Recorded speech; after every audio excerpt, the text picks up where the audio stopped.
လက်ရှိပုံစံတိုင်းသာဆိုရင်တော့ Conference League ဝင်ခွင့်ရရင်ပဲပျော်သင့်ပါတယ်ဆိုတဲ့ Szoboszlai လေဘာဝတီးဟန်ဂေရီကစားမ Szoboszlai ကလက်ရှိအသင်းရဲ့ကစားပုံနဲ့ပတ်သက်ပြီးတော်တော်လေးကိုစိတ်ပြတ်နေပုံရပါတယ်။အသက်25နှစ်အရွယ်ရှိပြီဖြစ်တဲ့ Szoboszlai ကလက်ရှိလေဘာဝတီးမှာခြေစွမ်းတည်ငြိမ်ဆုံးကစားမလို့သတ်မှတ်ခံရသူပဲဖြစ်ပါတယ်။ပြီးခဲ့တဲ့နှစ်ကစပါတင်နဲ့တစ်ဖက်တကောစီတီးကြခဲ့တဲ့ပွဲမှာလည်းအသင်းအတွက်အုပ်ဆောင်ကိုအဆင့်မြင့်လာတဲ့ free kick နဲ့သွင်းယူပေးခဲ့ပါသေးတယ်။ဒီတွင်းကိုကြောင့်ပဲ Szoboszlai ကဒီယာဒီ Premier League မှာ free kick ကနေ၄ဂိုးထိသွင်းယူထားနိုင်ခဲ့ပြီးလေဘာဝကစားမတွေထဲမှာဒီယာဒီတွင်း free kick ဂိုးအများဆုံးသွင်းယူထားနိုင်သူဖြစ်မှတ်တမ်းသစ်ရေးထိုးနိုင်ခဲ့ပါတယ်။ဒါပေမဲ့ကိုယ်တိုင်မှတ်တမ်းကောင်းတွေရနေပေမဲ့လည်းအသင်းရဲ့ရလဒ်ပိုင်းကတော့ Szoboszlai ကိုအကြီးကျယ်စိတ်ပြတ်စေခဲ့ပါတယ်။ Premier League မှာနှစ်ပွဲစတိုက်နိုင်ပွဲပြောက်ဆုံးနေခဲ့တယ်လို့ပွဲပြီးကနေနောက်ကျဂိုးတွေစတိုက်ပေးနေရတဲ့အခြေအနေပေါ်သူကအခုလိုမျိုးပုံမှန်လေးပြောကြားလိုက်ပါတယ်။ကျွန်တော်ရမ်းစိတ်ပြတ်မိပါတယ်။ဘာတွေဖြစ်နေသလဲဆိုတာမသိတော့သလိုပြောစရာလည်းဘာမှမရှိတော့ပါဘူး။နောက်ဆုံးမိနစ်ဒီမှာဂိုးပြရတဲ့ကဒီယာဒီမှာဘယ်နှချိန်ရှိနေပြီလဲဆိုတာမသိတော့ဘူးလို့သူကပြောဆိုခဲ့ပါတယ်။အသင်းသားတွေအနေနဲ့အများဆုံးလူထောက်ဖို့လိုအပ်နေပြီဖြစ်ပြီးဒီပုံစံတိုင်းသာဆက်သွားနေမယ်ဆိုတော့ Champions League ဝင်ခွင့်ကိုမျှော်လင့်လို့မရတော့ပဲ Conference League ရှင်ပြိုင်ခွင့်ရရုံနဲ့တင်ကျင်းနေရလိမ့်မယ်လို့ Szoboszlai ကသတိပေးလိုက်တာပါ။လေဘာဝတီးရဲ့ခိုင်စပိုင်းအားနည်းချက်တွေနဲ့ပွဲပြီးတဲ့အထိအာရုံစိုက်မှုမရှိတာတွေကအခုဆိုရင်တိကျထင်ရှားတဲ့ပြဿနာတွေဖြစ်လာနေပါတယ်။ Szoboszlai လို့ခြေစွမ်းပြနေတဲ့ကစားမတစ်ယောက်က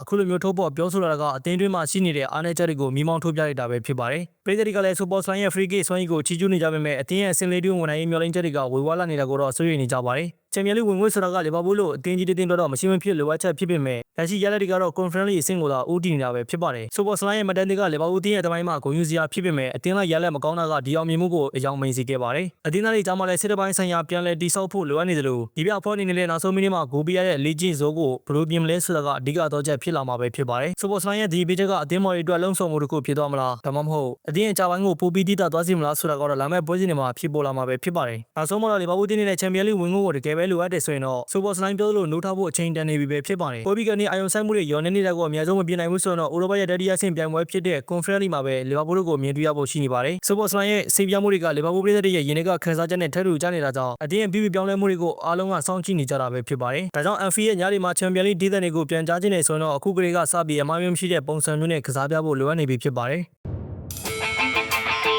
ဒီမှာဒီလိုတက်တဲ့ရဲ့အမှားကိုချပြပေး And Liverpool score!